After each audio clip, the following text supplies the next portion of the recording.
Bismillahirrahmanirrahim. Assalamualaikum warahmatullahi wabarakatuh. Anak-anakku semua, semoga semua dalam kondisi sehat walafiat. Selamat bertemu lagi dengan pelajaran sosiologi. Kali ini kita sampai pada bab ketiga yang akan membahas tentang ketimpangan sosial sebagai dampak perubahan sosial di tengah globalisasi. Gambar di samping ini adalah merupakan bentuk ketimpangan sosial. Satu sisi ada perumahan-perumahan yang kumuh dan sisi lain terlihat gedung-gedung pencakar langit. Para siswa sekalian, tujuan pembelajaran ini setelah mempelajari materi ini, siswa diharapkan dapat yang pertama memahami pengertian ketimpangan sosial, yang kedua mendistribusikan pengaruh perubahan sosial terhadap ketimpangan sosial, yang ketiga, mendistribusikan upaya untuk mengatasi ketimpangan sosial.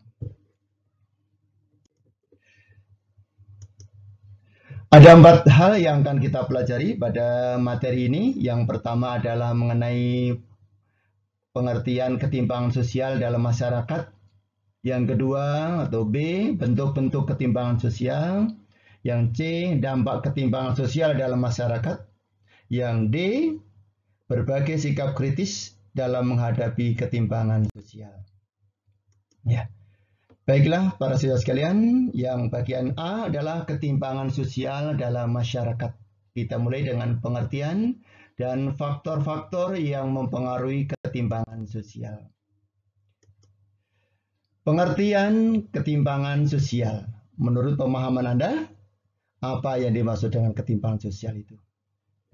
Ya, ketimpangan sosial merupakan ketidakseimbangan yang terlihat jelas dengan adanya jarak atau gap di antara golongan-golongan di dalam masyarakat. Itulah pengertian dari ketimpangan sosial. Faktor-faktor yang mempengaruhi ketimpangan sosial, yang pertama adalah perbedaan sumber daya alam, yang kedua adalah letak dan kondisi geografis, yang ketiga atau C adalah faktor globalisasi, yang keempat adalah kebijaksanaan publik, kebijakan publik, yang E adalah perbedaan kondisi demokratis, dan yang F adalah faktor internal individu atau kelompok. Ya. Bagian B, bentuk-bentuk ketimpangan sosial.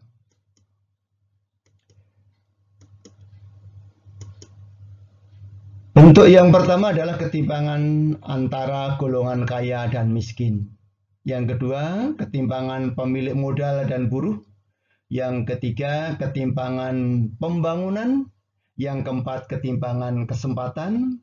Yang kelima, ketimpangan budaya lokal dan budaya global. Dan yang terakhir adalah ketimpangan gender. Ya. Kita lihat sekarang ketimpangan antar golongan, ini kaya dan miskin. Bandingkan keduanya pada gambar ini. Timbulnya ketimpangan sosial seperti pada gambar di atas dapat disebabkan oleh faktor pertumbuhan masyarakat menengah ke atas yang menanjak naik, adanya krisis global, rendahnya tingkat pendidikan, dan mental miskin yang dimiliki oleh masyarakat. Yang kedua adalah ketimpangan pemilik modal dan buruh. Ya. Mengapa ketimpangan pemilik modal dan buruh dapat terjadi? Ketimpangan pemilik modal dan buruh berkaitan dengan jaminan upah yang diterima oleh buruh. Jarak ketimpangan sosial semakin melebar ketika banyak pemilik modal tidak memberikan upah sesuai dengan standar upah yang ditetapkan pemerintah daerah. Beban pekerjaan pun tidak sebanding dengan upah yang diberikan. Sehingga pemilik modal adalah semakin kaya. Yang berikutnya adalah ketimpangan dalam pembangunan. Ketimpangan pembangunan terjadi akibat proses pembangunan yang belum merata dan hanya berpusat pada daerah-daerah tertentu. Ketimpangan pembangunan di Indonesia Di antaranya adalah ketimpangan antara desa dan kota, ketimpangan antara Pulau Jawa dan luar Pulau Jawa, antara kawasan perbatasan dan kawasan non-perbatasan. Sehingga perbedaan-perbedaan ini yang pembangunan belum rata, yang merupakan bentuk ketimpangan dalam pembangunan. Ya, yang keempat adalah ketimpangan kesempatan.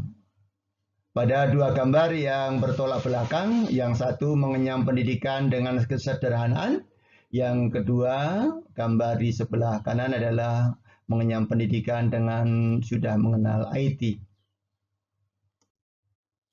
Yang kelima adalah ketimpangan budaya lokal dan budaya global. Ya. Ketimpangan budaya menunjukkan pada ketidaksepadanan posisi budaya yang dianut atau dijalankan oleh masyarakat. Ini disebabkan oleh adanya budaya populer atau pop culture yang berasal dari barat yang diikuti oleh masyarakat dunia. Akibatnya, budaya barat lebih digemari daripada budaya lokal, dan budaya lokal ini tersisih. Inilah yang merupakan ketimpangan budaya lokal dan budaya global. Yang berikutnya ada juga ketimpangan gender. Ya, ketimpangan gender ini ada marginalisasi perempuan, ada stereotip gender, ada subordinasi perempuan, ada kekerasan perempuan, dan ada beban ganda. Ya. Sekarang kita lanjutkan pada dampak dari ketimpangan sosial dalam masyarakat. Ada beberapa dampak ketimpangan sosial dalam masyarakat, dari diskriminasi sosial, monopoli kekuasaan, kecemburuan sosial, dan konflik sosial. Inilah yang akan kita pelajari. Ada 4 yang merupakan secara garis besar dampak ketimpangan sosial dalam masyarakat. Ya. Yang pertama, diskriminasi sosial. Perbedaan perlakuan antar kelompok meskipun mereka memiliki hak-hak yang sama. Pengecualian atau pembatasan kesempatan. Yang berikutnya, pengutamaan atau kecenderungan terhadap pihak tertentu. Ini diskriminasi sosial. Yang kedua, kecemburuan sosial. Apa itu kecemburuan sosial? Kecemburuan sosial merupakan kondisi munculnya perasaan tidak suka dari salah satu atau kelompok atau kelas karena adanya perbedaan-perbedaan dalam kehidupan masyarakat. Sehingga kelompok yang satu tidak suka atau cemburu dengan kelompok sosial lainnya. Berikutnya, ketiga, monopoli kekuasaan. Masyarakat yang mengalami ketimpangan sosial sering menjadi objek penguasaan kelompok lain. Penguasaan oleh kelompok lain inilah yang disebut dengan monopoli. Sebagai contoh, penguasaan pemilik modal terhadap kelompok buruh. Yang keempat adalah konflik sosial. Ketimpangan sosial mengandung benih penyebab konflik. Suatu konflik dicirikan sebagai bentuk sebagai berikut, yaitu terdapat dua pihak atau lebih yang terlibat konflik. Yang ciri berikutnya, adanya tujuan tertentu yang dijadikan sasaran konflik. Yang ketiga, terdapat perbedaan pikiran, perasaan, dan tindakan. Yang keempat, terdapat situasi yang mendukung konflik. Inilah yang merupakan ciri-ciri konflik. Kita lanjutkan pada bagian D sekarang, berbagai upaya mengatasi ketimpangan sosial dalam masyarakat. Yang pertama, bagaimana mengatasi itu? adalah menjaga komunikasi sosial. Yang kedua, toleransi dan menghargai perbedaan. Yang ketiga, sikap empati sosial. Yang keempat, sikap filantropi sosial. Ya. Menjaga komunikasi sosial. Ini upayanya yang pertama, yaitu melalui komunikasi sosial, masyarakat dapat menghilangkan sekat dan dapat terhindar dari prasangka, stereotip, kecemburuan sosial, dan konflik sosial. Yang kedua adalah toleransi dan menghargai perbedaan. 4 unsur yang ditekankan dalam toleransi sebagai berikut. Yang pertama, memberikan kebebasan dan kemerdekaan. Yang kedua, mengakui hak setiap orang. Yang ketiga, menghormati keyakinan orang lain.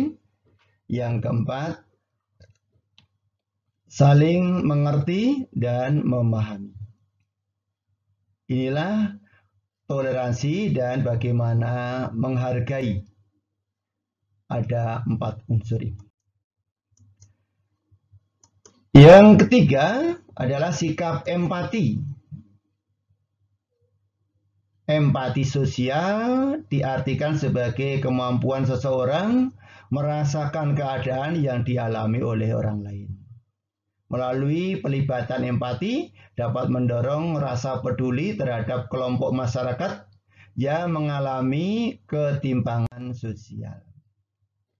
Yang keempat adalah sikap filantropi sosial.